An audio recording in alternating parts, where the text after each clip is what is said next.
नमस्कार दोस्तों, आप सभी लोगों का हार्दिक स्वागत, अभिनंदन और आभार। आज हम बात करने जा रहे हैं राहु केतु के राशि परिवर्तन के बारे में, जो कि 30 अक्टूबर 2023 को होने जा रहा है।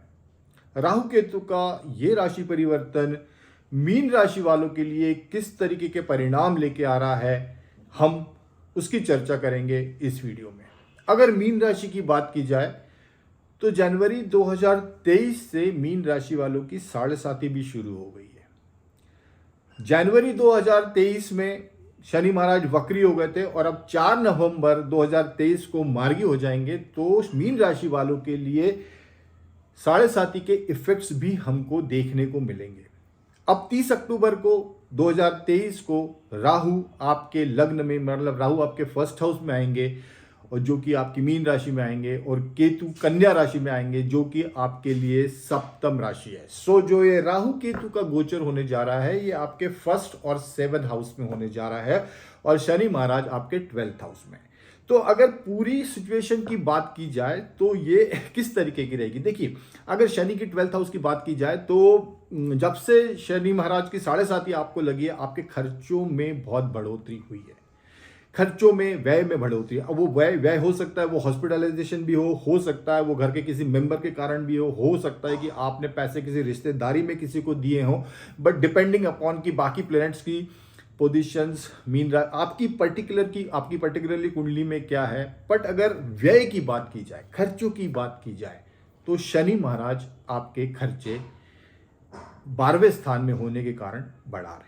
तो पहली चीज तो ये। दूसरी चीज, अगर जैसे ही राहु महाराज आपके लग्न में आएंगे, केतु महाराज आपके सप्तम में आएंगे, तो ये जो परिस्थिति बन रही है, ये भी कुछ चीजों को लेके ये पॉजिटिव परिस्थिति है और कुछ चीजों को लेके ये नेगेटिव परिस्थिति है। तो राहु जब भी आपके फर्स्ट हाउस में आएंगे, देखिए राहु जैसा प्लैनेट जब भी आपके लग्न में आएगा, जो कि लग्न का मतलब फर्स्ट हाउस, आपके व्यक्तित्व के भाव में आएगा, आपकी पर्सनालिटी के भाव में आएगा, आपके स्वयं के भाव में आएगा, तो ये आपको बहुत ज़्यादा एक एंग्जाइटी देगा, एक स्ट्रेसफुल सिचुएशन देगा। आप बहुत ज़्यादा सोचने लगोगे किसी चीज़ को लेके आप बहुत ज़्यादा चिंता करने लगोगे जब भी राहु आपके फर्स्ट हाउस में आएगा, जो ऐसी आप में डिजायर्स देगा, इतनी ज़्यादा डिजायर्स देगा जिसको कि पूरा करने के लिए आप भागदौड़ में लगे रहोगे, और वो इच्छाएं इतनी ज़्यादा तीव्र होंगी, इतनी ज़्यादा पैशनेट होंगी, जिसके कारण आपको मानसिक अशांति महसूस होगी जब भी राहु आपके फर्स्ट हाउस में आएंगे। तो ये आप लोग, जैसे राहु फर्स्ट हाउस में आएंगे, आप ये चीज़ें फील करने लगोगे। राहु, जो अच्छी बात है, राहु जब भी फर्स्ट हाउस में आएंगे तो इंसान को बहुत अच्छा प्लानर बनाते हैं, बहुत अच्छी प्लानिंग होती है। आप किसी चीज़ को अगर एग्जीक्यूट करना है, डिपेंडिंग अपॉन कि राहु की पोजीशन आपकी पत्रिका में किस तरीके की है, किस तरीके से राहु आपकी पत्रिका में प्लेस्ड है, उस हिसाब से ये रिजल्ट्स ऑफ कोर्स होंगे। बट अगर जब भी एक जनरल प्रेडिक्शंस की बात करें या जनरल रिजल्ट्स की बात करें, तो Rahu first house will make you an excellent planner. आपकी प्लानिंग बहुत अच्छी होगी। बट प्रॉब्लम क्या होती है Rahu in first house? Rahu is not an executor, Rahu is an excellent planner. So execution में आप कमजोर रहोगे, एग्जीक्यूशन में आप कमजोर रहते हो, बट प्लानिंग की बात की जाए तो प्लानिंग आपकी बहुत अच्छी रहेगी। और राहु के फर्स्ट हाउस में आने से टेंशन बहुत बढ़ेंगी, चिंताएं बढ़ेंगी, और वो चिंताएं इसलिए नहीं बढ़ेंगी क्योंकि कोई चिंता जैसा कारण होगा। चिंताएं इसलिए बढ़ेंगी क्योंकि आप जो सोचोगे वो इतने हद तक सोचते रहो, कंटिन्यूस, एक थॉट के बाद दूसरा थॉट, दूसरे के बाद तीसरा थॉट, आपका दिमाग कंटिन्यूस थॉट प्रोसेस में लगा रहेगा, और जिसके कारण वो की चिंता का कारण बनेगा। तो ये तो रिजल्ट हुआ जब राहु आपके फर्स्ट हाउस में रहेंगे, आपके लग्न में रहेंगे। अगर आप राहु के हम दृष्टि की बात करें तो देखिए, राहु की पंचम दृष्टि 5th हाउस पे पड़ेगी, 5th हाउस पे, आपके 5th हाउस पे पड़ेगी। तो जो चीज़ों का ध्यान रखना है, एक तो आपके खान पान का ध्यान रखना है, पेट का ध्यान रखना है। देखिए, ये 4 चीज़ें यहाँ पे आएंगी: पेट, प्रेम, शिक्षा और संतति। ये 5 5th हाउस ये दर्शाता है। तो जहां सतर्क रहना है, खाने पीने को लेके सतर्क रहना है। Any problem, any health problem regarding your stomach and the adjoining parts of the stomach, वहां पे प्रॉब्लम हो सकती है। डाइजेशन को लेके कोई प्रॉब्लम्स हो सकती है, पेट के आसपास में किसी बॉडी के पार्ट्स में प्रॉब्लम हो सकती है, डाइजेशन को पर्टिकुलरली लेके, तो यहाँ पे अपने को खान पान का जरूर ध्यान रखना है राहु की, क्योंकि वहाँ पे दृष्टि पड़ रही है आपके वहाँ पे इर्रेगुलर हैबिट्स के कारण, क्योंकि Rahu shows a disturbance, Rahu shows N irregular habit. Rahu कोई सी बाउंड्रीज को नहीं जानता, तो हो सकता है कि खाने पीने में कोई ऐसी चीज़ आ जिसको कि आप कहो कि नहीं इससे तो कुछ होता नहीं है, कोई फर्क नहीं पड़ता है, और वो फिर आपको उसके लिए आपको हेवी कॉस्ट चुकानी पड़े। दूसरी चीज़ है जो कि आपको बहुत सतर्क रहना है, एंड मैं रिपीट कर रहा हूँ इस चीज़ को, प्रेम संबंधों को लेके कोई गलत कमिटमेंट्स नहीं करना है, कोई गलत प्रेम संबंधों पे नहीं पड़ना है, क्योंकि यहाँ पे प्रेम संबंधों को लेके भ्रम की स्थिति उत्पन्न होगी, एक इल्यूजन की स्थिति उत्पन्न होगी। उस समय आपको लगेगा कि यही सब कुछ है, मेरा जीवन में यही सब कुछ है, इसके बिना मैं रह नहीं सकता, इसके बिना कुछ हो नहीं सकता है, और उसमें आप गलत कमिटमेंट करोगे और जो कि आपके लिए गलत प्रूव होंगे over a period of time. तो प्रेम के संबंधों में आपको बहुत ज़्यादा सतर्कता बरतनी है, क्योंकि राहु की दृष्टि वहाँ पे है, राहु पूरा धुआं है, तो जो यथार्थ की सिचुएशन है उसके सामने पूरा धुआं है। तो आपकी यथार्थ क्या है, रियलिटी क्या है, ये आपको नहीं दिख रही है, क्योंकि सामने धुआं है। और जो आपको दिख रहा है, जो आपको लग रहा है, आपको लग रहा है कि यही सच है और यही दुनिया है, बट ये गलत है। सो आपको यहाँ पे ध्यान रखना है। दूसरा, देखिए राहु, जब अगर मैं 5th हाउस की बात करूं मीन राशि वालों के लिए, तो कर्क राशि आ रही है, चंद्र की राशि आ रही है, और राहु और चंद्र एक दूसरे के शत्रु हैं। तो कर्क राशि पे जब भी दृष्टि पड़ेगी तो इमोशनल लेवल पे सेटबैक्स के बहुत चांसेस होते हैं, क्योंकि वो चंद्र की राशि है, तो इमोशंस को शो करता है।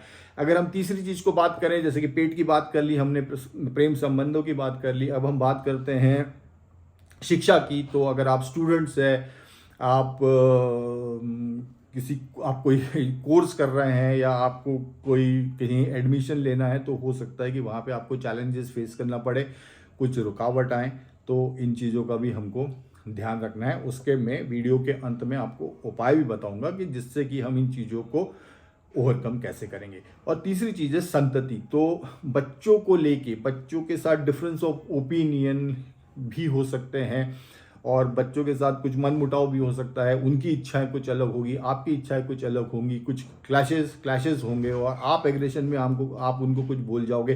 तो अगर राहु की जब पंचम दृष्टि की बात करें, तो हमको पेट रिलेटेड इस चीज़ों का ध्यान रखना है, हेल्थ रिलेटेड इश्यूज़ का ध्यान रखना है, प्रेम संबंधों में बहुत ज़्यादा सतर्क रहना है, संतति को लेके चीज़ों को बहुत पेशेंटली हैंडल करना है, बच्चों को जिस तरह से हैंडल किया जाता है, पेरेंटिंग किस तरीके से की जाती है, उस तरीके से हमको पेरेंटिंग करना है, उनका व्यू भी सुनना है। और अगर स्टूडेंट्स हो तो शिक्षा में कुछ ऑब्स्टिकल्स आने के चांसेस हैं, तो उसको भी हमको ध्यान रखना है कि ये चीज़ें आ सकती हैं। तो ये तो बात हुई राहु के पंचम दृष्टि की। अब राहु की सप्तम दृष्टि की बात करें तो कन्या राशि आ रही है।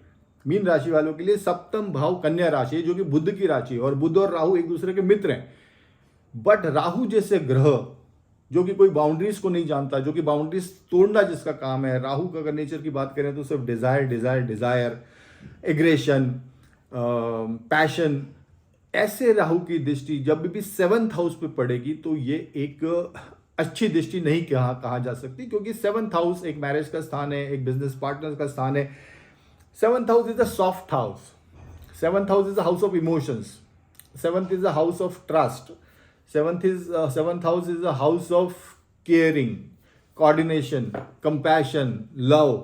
ये सब 7th हाउस के धर्म गुण है। और ऐसे में जब राहु की दृष्टि पड़ती है तो ये बिजनेस पार्टनर्स के साथ मनमुटाव, बिजनेस पार्टनर्स के साथ किसी चीज़ को लेकर डिफरेंस ऑफ ओपिनियन, कोई लड़ाई झगड़े, इन सब चीज़ों को दर्शाता है। वो सिर्फ लाइफ पार्टनर ही नहीं हो सकता है, वो आपका बिजनेस पार्टनर भी हो, जिसके कारण कि आपके और उसके बीच में एग्रीमेंट ना हो और कोई टसल हो और आप एक दूसरे से बात करना बंद कर दो, फिर वो लाइफ पार्टनर हो या बिजनेस पार्टनर हो। तो ये सिचुएशंस बन सकती हैं, क्योंकि राहु की सप्तम दृष्टि वहाँ 7th हाउस पे पड़ रही है।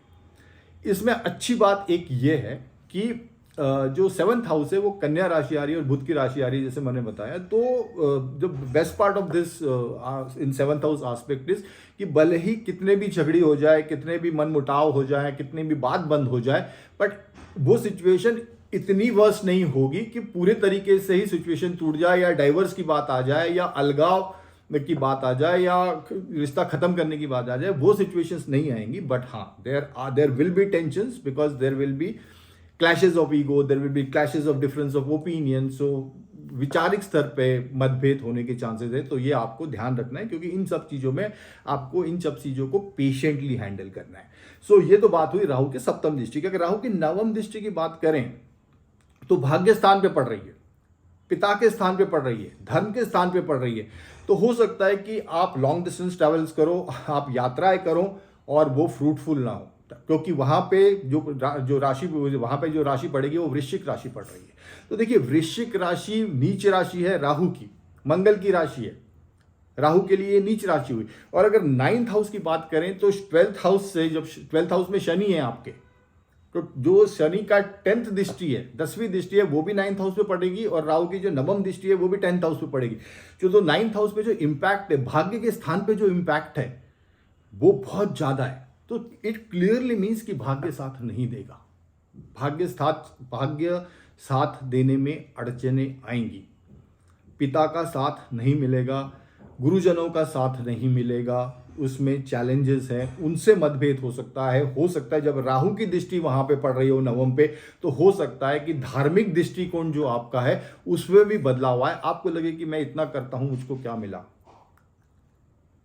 ये भी थॉट प्रोसेस आपका हो सकता है इस दौरान। सो भाग्य में अड़चन है, पिता के साथ अपने सुपीरियर्स के साथ, बॉसेस के साथ, वहां पे संबंधों में खटास होने के चांसेस हैं। अगर आप कोई यात्राएं कर रहे हो, जॉब के रिलेटेड कर रहे हो और अदरवाइज भी कर रहे हो, तो वो उतनी फ्रूटफुल नहीं रहेगी, क्योंकि राहु की नीच दृष्टि वहां पर वृश्चिक राशि पे आ रही है, जो कि आपका नवम स्थान है, और शनि की भी है।